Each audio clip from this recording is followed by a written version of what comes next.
നമ്മളിന്നിവിടെ എടുത്തിരിക്കുന്നത് 1 ലിറ്റർ പരിപ്പാണ്. 150-ന് 2 മെഷറായിട്ടാണ് നമ്മൾ ഇട്ടിരിക്കുന്നത്. നമ്മൾ എടുത്തിരിക്കുന്ന വടപ്പരിപ്പല്ല, നമ്മുടെ സാമ്പാർ പരിപ്പിൻ്റെ ചെറിയ പരിപ്പാണ്, കട്ടിയുള്ള ചെറിയ പരിപ്പ്.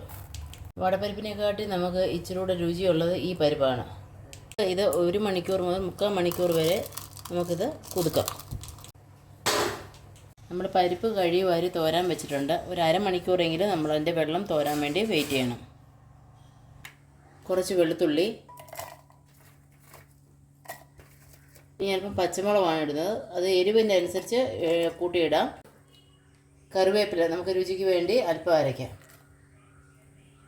ഇതെല്ലാം കൂടെ നമുക്കൊന്ന് ചതച്ചെടുക്കാം. ഈ ഒരു പരുവത്തിൽ ചതച്ചെടുക്കണം.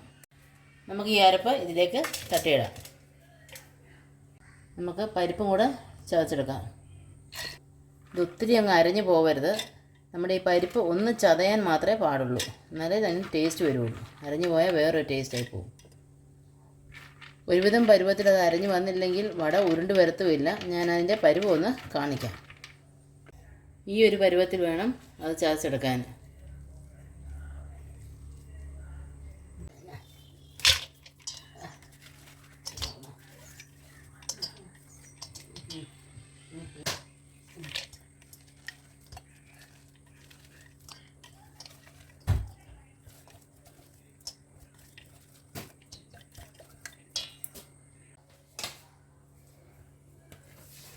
നമുക്ക് ചതച്ച് വെച്ചിരിക്കുന്നതിനകത്തോട്ട് നമ്മൾ അരിഞ്ഞു വെച്ചിരിക്കുന്ന സവാള ചേർത്ത് കൊടുക്കാം.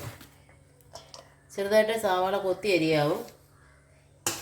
അല്പം കറിവേപ്പിലയും കൂടെ ചേർത്ത് കൊടുക്കാം.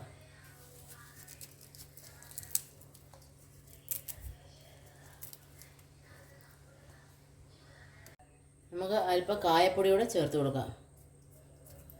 കായപ്പൊടി ഇച്ചിരി മുൻപന്തി നിന്നാൽ കുഴപ്പമൊന്നുമില്ല, ടേസ്റ്റാണ്. ഉപ്പ് ആദ്യം നമുക്ക് കുറച്ച് ചേർക്കാം, കാരണം ചേർത്ത് ഇളക്കി കഴിഞ്ഞിട്ട് ഉപ്പ് നോക്കിയിട്ട് ബാക്കി ചേർത്താൽ മതി. ഉപ്പ് ഓവറായി കഴിഞ്ഞാൽ പിന്നെ നമുക്കൊന്നും ചെയ്യാൻ പറ്റത്തില്ല. നമുക്ക് നല്ലവണ്ണം ഇതൊന്ന് മിക്സ് ചെയ്ത് കൊടുക്കാം. താല്പര്യമുള്ളവർക്ക് കളർ വേണമെങ്കിൽ അല്പം മുളക് പൊടി കൂടെ ചേർക്കാം. മുളക് പൊടി ചേർക്കാതിരുന്നാൽ അത്രയും നല്ലത്. ചേർത്താൽ കളർ കിട്ടും. നമ്മൾ വലിയ എക്സ്പീരിയൻസ്ഡ് ആയിട്ടുള്ള ആൾക്കാരില്ലാത്തത് കൊണ്ട് നമുക്ക് പെട്ടെന്ന് എണ്ണയിലോട്ട് ഇടാൻ പറ്റത്തില്ല. അപ്പോൾ ഇങ്ങനെ ഓരോ ഉരുളകളാക്കി നമ്മൾ വെച്ച് കഴിഞ്ഞാൽ നമുക്കത് പെട്ടെന്ന് എണ്ണയിലിട്ട് എടുക്കാൻ പറ്റും. ആദ്യം കൈ ഒന്ന് നനച്ചിട്ട് വേണം വെള്ളം മുക്കി നല്ലൊരു ഉരുള എടുക്കുക. കണ്ടില്ലേ, നല്ല ഷേപ്പിന് അവിടെ എടുക്കുക, പരത്തുക. കണ്ടോ, വെള്ളം നനയ്ക്കുമ്പോൾ നമ്മുടെ കയ്യിൽ നിന്ന് വരാൻ എളുപ്പമാണ്. എന്നിട്ട് അത് എണ്ണയിലേക്ക് ഇടുക.